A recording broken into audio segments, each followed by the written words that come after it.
बहुत शुक्रिया जी। दोस्तों आप देख रहे हैं जी सियालकोटी पिजन लवर, और मैं आपके साथ मौजूद हूँ दोस्तों एक बहुत ही नायाब और ब्रीडर लेवल की शाम तक उड़ी हुई दोस्तों वाह में वाह रावलपिंडी से आगे जो इलाका है वहाँ पे ये शाम तक उड़ी हुई दोस्तों शर्मीली ब्रीडर फीमेल का आपके लिए शौक़ है।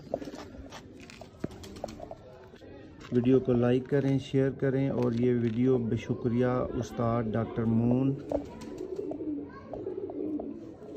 ये दोस्तों उनको गिफ्टेड कबूतरी है उनके असातिज़ा कराम की तरफ से।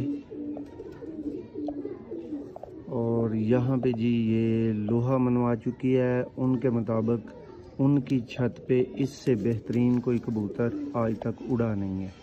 इसके बच्चों में